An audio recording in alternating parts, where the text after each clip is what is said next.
మా latest videos కోసం మా ఈ తెలుగు న్యూస్ ఛానల్ సబ్స్క్రైబ్ చేసి గంట సింబల్ యాక్టివేట్ చేసుకోండి. ఈ నెల 20వ తేదీన అనగా 2026 ఏప్రిల్ 20వ తేదీన అక్షయ తృతీయ రాబోతోంది. అక్షయ తృతీయ ఎంతో పవిత్రమైన పర్వదినం. వైశాఖ శుద్ధ తదియని అక్షయ తృతీయ అని పిలుస్తారు. ఈ రోజే కృతయుగం ప్రారంభమైనట్లుగా పురాణాలు చెప్తూ ఉన్నాయి. కృతయుగాదే అక్షయ తృతీయగా వ్యవహరించబడుతుంది.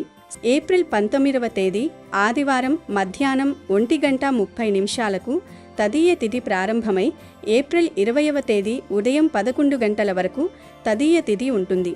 అంటే ఏప్రిల్ 19వ తేదీన మరియు ఏప్రిల్ 20వ తేదీన ఈ 2 రోజుల పాటు అక్షయ తిథి పండుగను జరుపుకోవచ్చు. కానీ ఉదయం తిథి ప్రకారం ఏప్రిల్ 20వ తేదీన మాత్రమే అక్షయ తృతీయ పండుగను జరుపుకోవాలని మన వేద పండితులు సూచిస్తున్నారు. ఈరోజు మొదటిగా ఆడవారు సూర్యోదయానికి ముందే మీరు నిద్రలేవండి. చక్కగా నిద్రలేచిన తర్వాత ఇల్లు వాకిళ్ళు అన్నీ కూడా ఊడ్చేసుకొని వాకిలి అంతా కూడా శుభ్రంగా నీటితోటి కడుక్కొని తరువాత మంచిగా ముగ్గు పెట్టుకోండి. తర్వాత మీరు శుభ్రంగా స్నానం చేసుకొని ఇంటి గుమ్మానికి పసుపు కుంకుమలు రాసి కుదిరితే తోరణాలు కూడా కట్టుకొని లక్ష్మీదేవికి పూజ చేసుకోండి.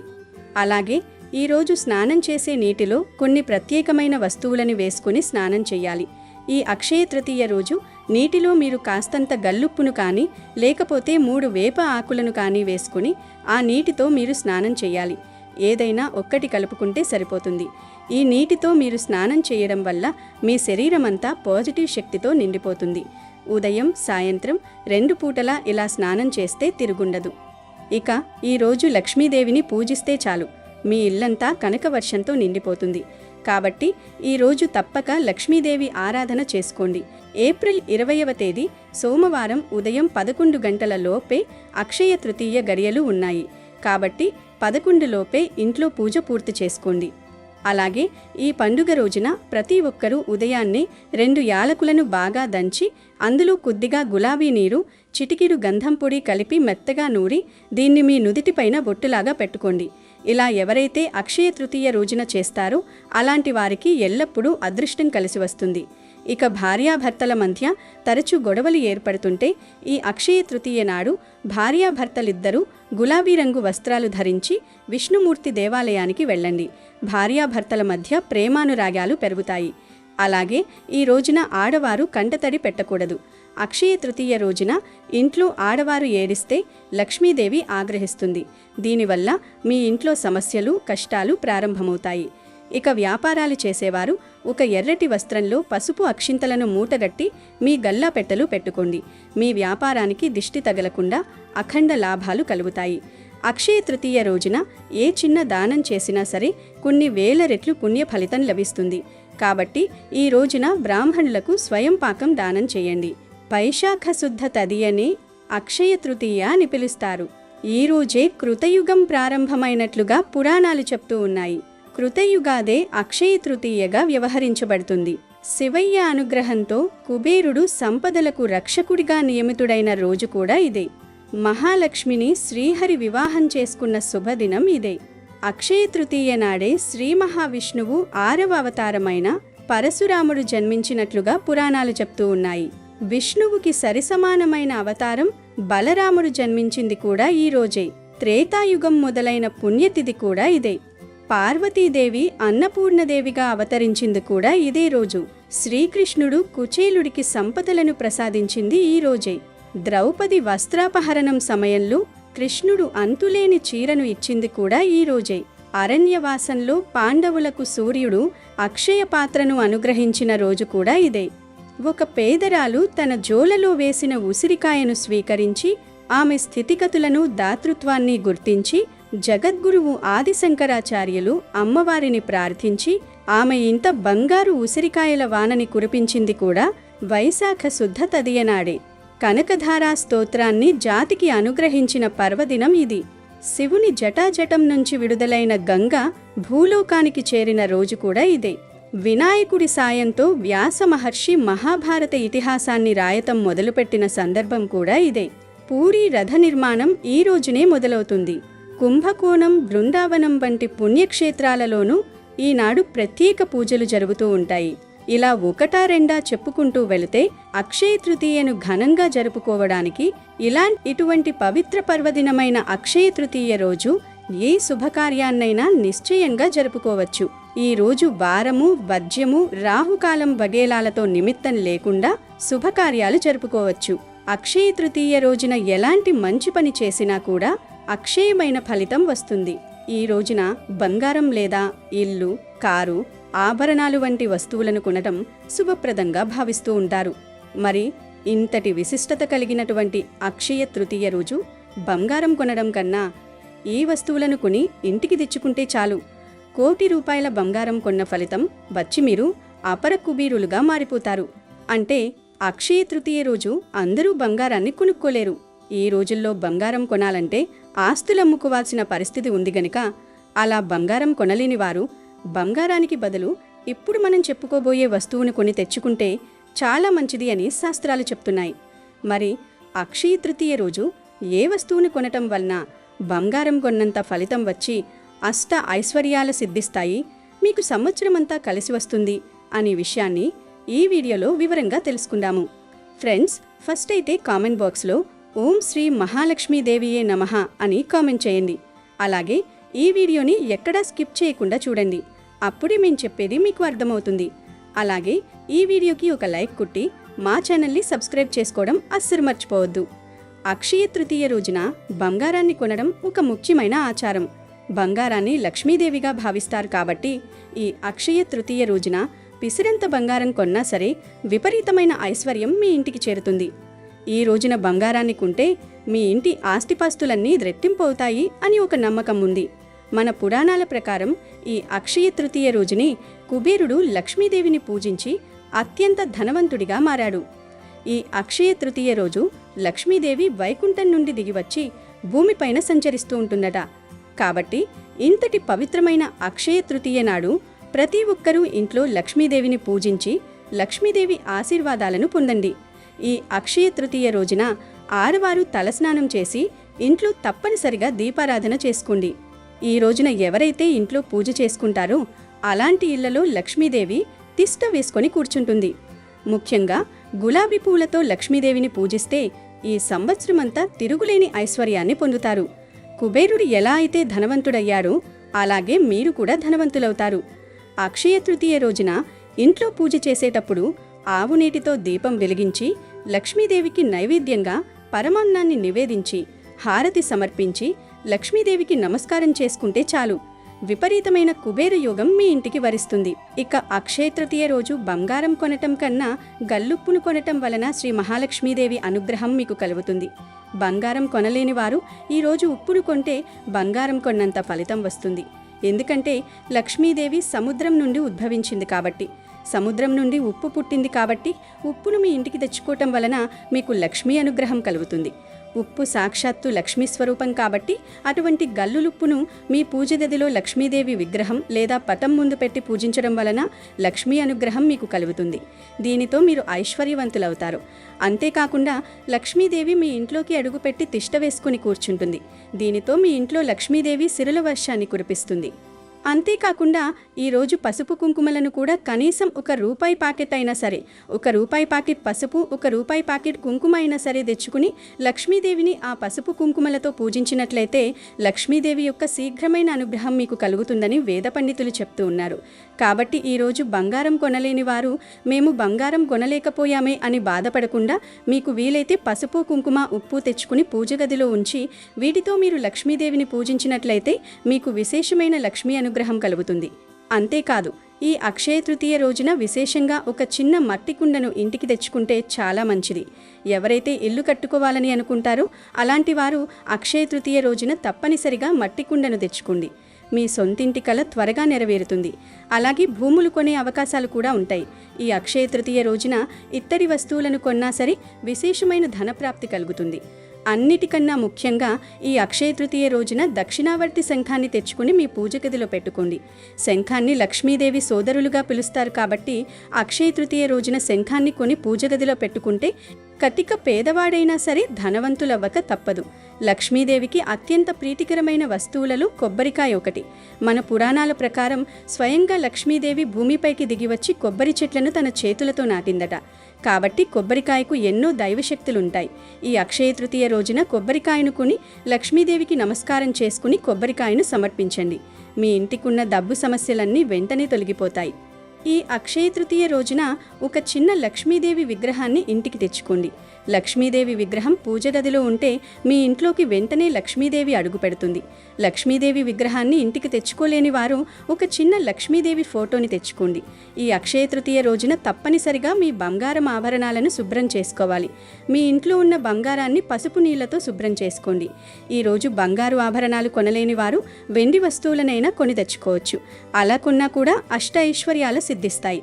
తాబేలును విష్ణు స్వరూపంగా భావిస్తారు. విష్ణువు ఉన్న చోట లక్ష్మీదేవి తిష్ట వేసుకుని కూర్చుంటుంది. కాబట్టి ఈ అక్షయ తృతీయ రోజున ఒక చిన్న తాబేలు విగ్రహాన్ని తెచ్చుకుని మీ పూజ గదిలో పెట్టుకోండి. మీ కుటుంబమంతా ఆయురారోగ్యాలతో అష్టైశ్వర్యాలతో జీవిస్తారు. కనుక ఈ అక్షయ తృతీయ రోజు ఈ వస్తువుల్లో నుండి మీ వీలును బట్టి, మీ అవసరాన్ని బట్టి ఏదో ఒక వస్తువును తెచ్చుకోండి. శుభ ఫలితాలను పొందండి. అంతేకాదు, ఈ రోజున విలువైన వస్తువులను కొనడం కూడా చాలా శుభకరంగా భావిస్తారు. ఈరోజు కొత్త ఇల్లు కొనడం, వాహనాలు కొనడం లేదా భూమిని కొనుగోలు చేయడం, రిజిస్ట్రేషన్లు చేయించుకోవడం, కొత్త పనులను ప్రారంభించడం, వ్యాపారాల్లో పెట్టుబడులు పెట్టడం చేస్తే ఎన్నో శుభ ప్రయోజనాలు కలుగుతాయి. ఈరోజు చేసే ఏ చిన్న కొనుగోలైనా సరే శాశ్వతమైన ఫలితాలనిస్తాయి. విశేషంగా ఈ అక్షయ తృతీయ రోజున పేదలకు సహాయం చేయడం కూడా చాలా ప్రత్యేకంగా భావిస్తారు. గోవులో 33 కోట్ల మంది దేవతలు కొలువై ఉంటారు. కాబట్టి ఈ అక్షయ తృతీయ రోజున గోమాతను ముట్టుకుని నమస్కారం చేస్తే 7 తరాల ఐశ్వర్యం మీ కుటుంబానికి వరిస్తుంది. అలాగే గోమాతకు ప్రదక్షిణాలు చేయడం, గోవుకు ఆహారాన్ని తినిపించడం చేస్తే లక్ష్మీదేవి ఎంతో సంతోషించి మీ ఇంట్లో స్థిర నివాసం ఉంటుంది. ఇక మీ ఇంటి సంపద క్రమక్రమంగా పెరిగిపోతుంది. అక్షయ తృతీయ రోజున తప్పనిసరిగా తులసి మొక్కను పూజించాలి. తులసి మొక్కను లక్ష్మీదేవి కొలువై ఉంటుంది. కాబట్టి తులసి కోటలో ఒక చిన్న దీపం వెలిగించి తులసిమాతకు నమస్కారం చేసుకుంటే కోరిన కోరికలన్నీ వెంటనే నెరవేరుతాయి. అలాగే మీ భర్త ఆదాయం విపరీతంగా పెరిగిపోతుంది. ఇక ఎంతో పవిత్రమైన ఈ అక్షయ తృతీయ రోజున ఒక చెట్టును తాకితే చాలు బంగారం కొనే యోగాలు వస్తాయి. లక్ష్మీదేవి అనుగ్రహంతో వద్దన్న ధనం వస్తూనే ఉంటుంది అని పెద్దలు చెప్తున్నారు. మరి ఈ చెట్టు ఏమిటంటే వేప చెట్టు. వేప చెట్టును సాక్షాత్తు లక్ష్మీదేవి నివాసంగా మనం భావిస్తాం. అక్షయ తృతీయ వంటి పవిత్రమైన తిథి రోజున ఈ వేప చెట్టు విశ్వంలోని అద్భుతమైన కాస్మిక్ ఎనర్జీని తనలోకి గ్రహిస్తుంది. ఈ శక్తిని మనం కేవలం ఆ చెట్టును తాకడం ద్వారా మన శరీరంలోకి పంపించుకోవచ్చు. లోకంలో ఎన్నో చెట్లు ఉన్నా వేప చెట్టుకున్న ప్రత్యేకత వేరు. దీనిని గ్రామదేవత అని, సర్వరోగ నివారిణి అని కూడా పిలుస్తారు. అక్షయ తృతీయ రోజున వేప చెట్టుకి విపరీత శక్తులు వస్తాయి. గనుక ఈ రోజున మీరు బంగారం కొనకపోయినా పర్లేదు. ఉదయాన్నే నిద్రలేచి తలస్నానం చేసి శుభ్రమైన వస్త్రాలు ధరించి మీ ఇంటి దగ్గరలో ఉన్న లేదా ఏదైనా దేవాలయంలో ఉన్న వేప చెట్టు దగ్గరకు వెళ్ళండి. వేప చెట్టును కేవలం ఒక ముక్కగా చూడకండి. అది సాక్షాత్తు లక్ష్మీ స్వరూపం. ఆ చెట్టు మొదట్లో కొంచెం నీళ్లు పోసి పసుపు కుంకుమలు చల్లి వేప చెట్టుకి 11 సార్లు ప్రదక్షిణలు చేయాలి. ఆ తర్వాత మీ 2 చేతులతో ఆ వేప చెట్టును 11 సార్లు ప్రేమగా తాకాలి. ఇలా తాకడం వల్ల మీ శరీరంలోని ప్రతికూల తరంగాలన్నీ ఆ చెట్టు గ్రహించేస్తుంది. మన శరీరంలో ఉండే నాడీ మండలం ద్వారా ఆ వృక్షంలోని ప్రాణశక్తి మనలోకి ప్రవేశిస్తుంది. దీనివల్ల మీ మనసులో ఉన్న భయాలు, ఆందోళనలు తొలగిపోయి ఒక రకమైన ప్రశాంతత లభిస్తుంది. ఎప్పుడైతే మనస్సు ప్రశాంతంగా ఉంటుందో అప్పుడే మనం సరైన నిర్ణయాలు తీసుకోగలం. ఆ నిర్ణయాలే మనల్ని ఉన్నత స్థితికి చేరుస్తాయి. అక్షయ తృతీయ రోజున ఈ వేప చెట్టు స్పర్శ మీకు బంగారు యోగాన్ని ప్రసాదిస్తుంది. అవును, మీరు విన్నది నిజమే. బంగారం కొనే యోగం రావాలంటే, మీ దగ్గర ధనం నిలబడాలంటే ఈ వేప చెట్టు అనుగ్రహం తప్పనిసరి. వేప చెట్టు నుండి వెలువడే గాలి మన రక్తాన్ని శుద్ధి చేయడమే కాకుండా మన చుట్టూ ఉన్న దిష్టి దోషాలను, అలక్ష్మీ ప్రభావాలను పటాపంచలు చేస్తుంది. దరిద్రం అనేది కేవలం డబ్బు లేకపోవడం మాత్రమే కాదు, అనారోగ్యం, అశాంతి కూడా దరిద్రమే. వేప చెట్టు అలాంటి దరిద్రాలను పూర్తిగా తొలగించేస్తుంది. అంతేకాదు, ఈరోజు వేప చెట్టును తాకడం వల్ల ఆ అనారోగ్య సమస్యలు తొలగిపోయి సంపూర్ణ ఆయురారోగ్యాలు సిద్ధిస్తాయి. లక్ష్మీదేవి అనుగ్రహం లభించి అష్టైశ్వర్యాలు సిద్ధిస్తాయి. ధనానికి లోటు అనేది రాదు. గనుక ఈరోజు వేప చెట్టును తాకండి. తాకిన వెంటనే ఇంటికి వెళ్ళొద్దు. కాసేపు వేప చెట్టు నీడలో కూర్చొని ఒక 5 నిమిషాల తర్వాత ఇంటికి వెళ్ళండి. కుబేరుడి అనుగ్రహం కూడా లభిస్తుంది. మీరు గమనిస్తే పూర్వం ప్రతి ఇంటి ముందు ఒక వేప చెట్టు ఉండేది. దానివల్ల ఆ ఇంట్లోకి ఎటువంటి దుష్టశక్తులు వచ్చేవి కావు. కానీ నేటి కాలంలో మనం ప్రకృతికి దూరమవుతున్నాం. అందుకే అక్షయ తృతీయ వంటి రోజుల్లోనైనా మనం తిరిగి ప్రకృతి వైపు వెళ్ళాలి. ఆ వేప చెట్టులో ఉండే కాస్మిక్ ఎనర్జీని గ్రహించి మన జీవితాలను బంగారుమయం చేసుకోవాలి. ఈరోజు వేప చెట్టును తాకితే వచ్చే అక్షయ తృతీయ నాటికి మీరు బంగారం కొనే స్థితికి చేరుకుంటారు. మీ ఆర్థిక ఇబ్బందులన్నీ మంచులా కరిగిపోతాయి. వేప చెట్టుకున్న ఆ దైవిక శక్తి మీ చుట్టూ ఒక రక్షణ కవచంలా ఏర్పడుతుంది. సమాజంలో గౌరవ మర్యాదలు పెరుగుతాయి. కనుక తప్పనిసరిగా అందరూ ఈ అక్షయ తృతీయ రోజు వేప చెట్టును తాకండి. శుభ ఫలితాలను పొంది సంతోషంగా జీవించండి. అక్షయ తృతీయ పర్వదినం గురించి శ్రీకృష్ణుడు ఇలా చెప్పినట్లుగా పురాణాలలో ఉంది. పూర్వం దరిద్రుడు, ప్రియవాది, సత్యవంతుడు, దేవగురువు, జనభక్తుడు అయిన కోమటి ఉండేవాడు. అతడు ఒకనాడు వైశాఖ మాస శుక్లపక్ష తదియ మహత్యాన్ని పెద్దల ద్వారా విని అక్షయ తృతీయ నాడు గంగా స్నానం చేసి ఇంటికి వచ్చి దేవపూజ చేసి లడ్డూలు, విసనకర్రలు దానం చేశాడు. ఆ కోమటి తరువాతి జన్మలో కుశవతి నగరంలో ఒక ధనవంతుడైన క్షత్రియుని ఇంట్లో పుట్టాడు. ఆ జన్మలో కూడా అతడు దాన నిరతిని వీడలేదు. అంతగా దానం చేస్తున్నా అతని సంపద క్షయం కాకుండా అక్షయం అవుతూ ఉంది. ఇదంతా అక్షయ తృతీయ వ్రతాచరణ ప్రభావం అని ధర్మరాజుకు శ్రీకృష్ణుడు ఈ వ్రత విశేషాల గురించి చెప్పాడు. అక్షయ తృతీయ అంటే అక్షయమైన ఫలం ఇచ్చే తదియ అని అర్థం. ఈరోజు చేసే దానానికి, స్నానానికి అక్షయమైన ఫలం వస్తుంది. ఈ రోజున మీరు ఒక పండును దానం చేస్తే అక్షయ ఫలం వస్తుంది, అంటే ఆనందమైన ఫలం వస్తుంది. ఈరోజు నీటితో నిండిన కుండను దానం చేసిన లెక్కలేనంత ఫలితం వస్తుంది. లేదా వాటర్ బాటిల్స్ని దానం చేయవచ్చు, అన్నదానం చేయవచ్చు. ఇలా అన్ని దానాలు చేయవచ్చు. మీ స్తోమతను బట్టి ఏ దానం చేసినా సరే దానికి అక్షయమైన ఫలితం వస్తుంది. స్తోమత ఉన్నవారు బంగారాన్ని దానం చేయండి. అంతేగాని బంగారాన్ని దయచేసి కొని దాచుకోవద్దు. అలాగే ఈరోజు అందరూ కూడా మర్చిపోకుండా పసుపు రంగు వస్త్రాలనే ధరించండి, లేదా పింక్ కలర్ వస్త్రాలు ధరించండి. ఇలా చేసినట్లయితే లక్ష్మీదేవి యొక్క అనుగ్రహం లభిస్తుంది, సకల శుభాలు కలుగుతాయి. కనుక మీరు కూడా ఈ అక్షయ తృతీయ రోజు ఈ చిన్న చిన్న నియమాలు పాటించి లక్ష్మీ కటాక్షాన్ని పొంది సంతోషంగా జీవించండి. బంగారం కొన్నా కొనకపోయినా ఈ అక్షయ తృతీయ రోజు ఈ చెట్టు ఆకులను తెచ్చి ఇంట్లో అక్కడ పెడితే చాలు, బంగారం కొన్నంత ఫలితం వస్తుంది. ఫ్యూచర్లో బంగారం కొనుక్కునే స్తోమత వస్తుంది. మీకు ఉన్న కష్టాలన్నీ కూడా పోతాయి. రాజయోగం పడుతుంది. ఈరోజు బంగారం కొనాల్సిన పని లేదు. కానీ ఈ చెట్టు ఆకులను ఇంటికి తెచ్చుకుంటే మీరు బంగారాన్ని ఇంటికి తెచ్చుకున్నంత ఫలితం వస్తుంది. మీరు కుబేరులుగా మారిపోతారు. మరి ఎంతో పవిత్రమైన అక్షయ తృతీయ రోజు ఏ చెట్టు ఆకులను ఇంటికి తెచ్చుకుంటే దరిద్రం పోయి అష్టైశ్వర్యాలు కలుగుతాయో ఇప్పుడు మనం ఈ వీడియోలో వివరంగా తెలుసుకుందాము. అక్షయ తృతీయ రోజు బంగారం దానం చేయాలని శాస్త్రాలు చెప్తూ ఉన్నాయి. ఇలా సువర్ణ దానం చేయటం వలన అక్షయమైన ఫలితం వస్తుంది.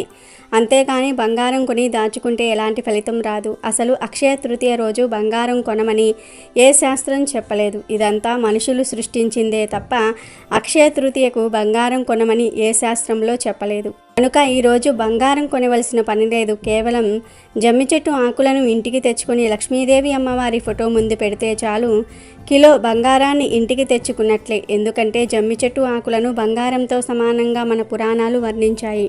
అక్షయ తృతీయ రోజు ఏ సమయంలో అయినా సరే మీరు జమ్మి చెట్టు దగ్గరకు వెళ్ళి చెట్టుకు ఒక నమస్కారం చేసుకొని ఆ తర్వాత కొన్ని ఆకులను ఇంటికి తెచ్చుకోండి. ఆ ఆకులని లక్ష్మీదేవి ఫోటో ముందు పెట్టి యథావిధిగా లక్ష్మీదేవిని పూజించాలి. ఈరోజు ఇలా చేస్తే బంగారం కొన్నంత ఫలితం వస్తుంది. ఆర్థిక బాధలు, అప్పుల బాధలు పోయి రాజయోగం పడుతుంది. పట్టిందల్లా బంగారం అవుతుంది. జమ్మి చెట్టును సంస్కృతంలో శమీవృక్షం అని పిలుస్తారు. అమృతం కోసం దేవదానవులు పాలసముద్రాన్ని చిలికినప్పుడు దేవతా వృక్షాలు ఉద్భవించాయి. అందులో శమీవృక్షం కూడా ఒకటి. అప్పట్లో ఈ చెట్టును అగ్నిని పుట్టించే సాధనంగా ఉపయోగించేవారు. అందుకే దీనిని అరణి అని కూడా పిలుస్తూ ఉంటారు. త్రేతాయుగంలో లంకకు వెళ్లే ముందు శ్రీరాముడు శమీ పూజ చేసి వెళ్ళాడు. అందుకే రావణుడి మీద విజయం సాధించాడని రామాయణ గాథ చెప్తోంది. అలాగే మహాభారతంలో పాండవులు అజ్ఞాతవాసానికి వెళ్లే ముందు తమ ఆయుధాలను ఒక మూటలో కట్టి శమీవృక్షంపై ఉంచారు. తమ అజ్ఞాతవాసం పూర్తయ్యే వరకు తమ ఆయుధాలను జాగ్రత్తగా కాపాడమని శమీవృక్షాన్ని కోరి నమస్కరించి వెళ్లారు. అజ్ఞాతవాసం పూర్తయిన తర్వాత జమ్మి చెట్టు వద్దకు వచ్చిన పాండవులు శమీవృక్షానికి పూజ చేసి తమ ఆయుధాలను తీసుకున్నారు. అనంతరం కౌరవులతో యుద్ధంలో పాల్గొని వారిని ఓడించారు. జమ్మిని పూజించటం అంటే జీవితంలో సకల విజయాలు సాధించాలని కోరుకోవటమని అందరూ నమ్ముతూ ఉంటారు.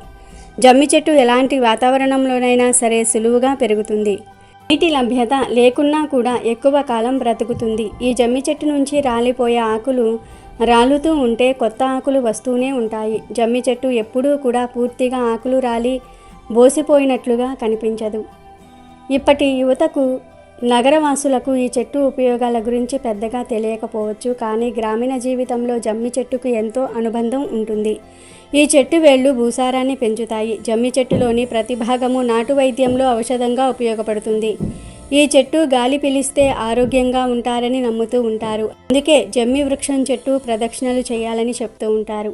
ఇన్ని ప్రత్యేకతలు ఉన్నాయి కాబట్టే రైతులు కూడా తమ పశుపక్షాదుల ఆరోగ్యం కోసం జమ్మి చెట్టును పూజిస్తారు. కాబట్టి అక్షయ తృతీయ రోజు బంగారం కొనవద్దు. జమ్మి ఆకులను తెచ్చి లక్ష్మీదేవి ఫోటో ముందు పెట్టి మీరు కూడా సకల ఐశ్వర్యాలను పొంది సంతోషంగా జీవించండి. అమెజాన్లో బెస్ట్ డిస్కౌంట్స్ కోసం వీడియో డిస్క్రిప్షన్లో లింకు ఉంది, చూడండి. అలాగే మా టెలిగ్రామ్ ఛానల్ సబ్స్క్రైబ్ చేసుకోండి.